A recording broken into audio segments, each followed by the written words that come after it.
Hey everyone, we've got a different kind of update preview for you today. We're showing off some balance changes coming to the Hydra and a few other areas of the game. Along the way, we'll explain why we're making these changes, but here's a quick overview. The current meta is way too limiting to players who don't have specific champions in their collection. We want you to experiment with different tactics and teams, switching things up each week. Let's dive in and take a closer look at what's coming. First up, we're setting the turn limit at 1,000 turns. Auto-battling the Hydra can easily take over an hour, so we're aiming to cut down the time by at least half an hour. You'll now need to build teams that do damage faster, rather than teams built for a war of attrition. With a few adjustments, you'll have no problem reaching the damage numbers needed to get your usual rewards. Moving on, we're changing how the Serpent's Will buff works. Most importantly, and brace yourselves folks, it now reduces damage by 100% for a newly grown Hydra head.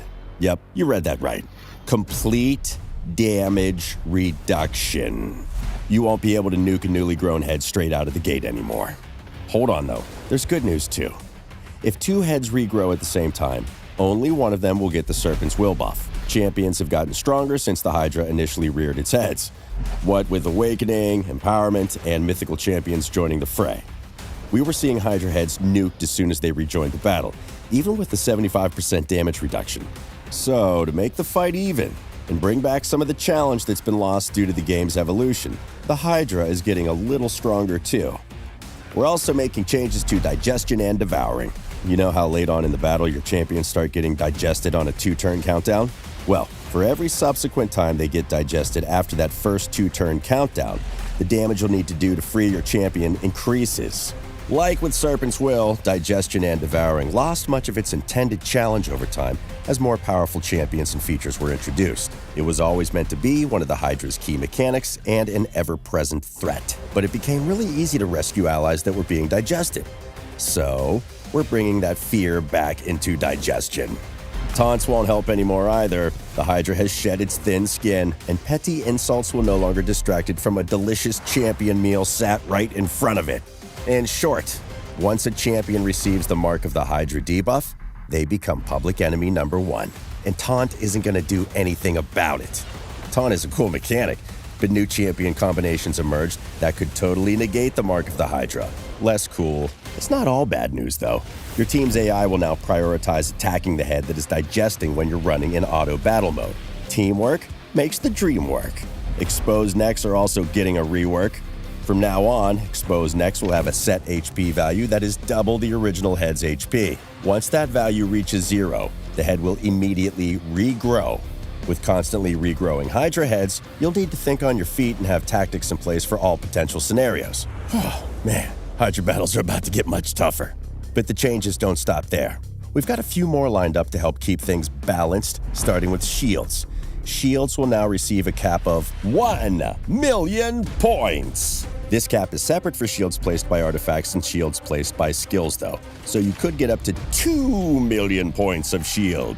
These caps are still big enough to ensure powerful builds remain viable for taking on the Demon Lord and the Hydra, but they'll not be as game-breaking as before. And lastly, we come to everyone's favorite dwarven warrior herself, Trunda Guilt Mallet. Don't worry, we're not nerfing her into oblivion. We're just rebalancing some of her skills to keep her damage numbers in Hydra battles more reasonable.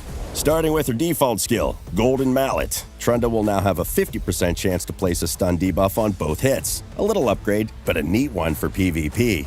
Trunda's second skill, Cloak of Ages, will now ignore 50% of each target's defense on her second hit. However, the caveat here is that it will only ever be a normal hit. It's still big damage, but it won't be quite as astronomical as they have been before. Forge Rhythm, Trunda's third skill, now places consistent HP burn debuffs, and both hits from this skill deal 50% more damage to enemies under a stone skin shield. Another neat boost to her overall kit. And finally, her passive skill now increases Trunda's attack by 5% for each stun or HP burn debuff she places on enemies. Her speed will still be increased as well, both by stun and HP burn debuffs. All in all, Trundle isn't going anywhere. We still expect her to be an excellent choice for Hydra battles and the arena.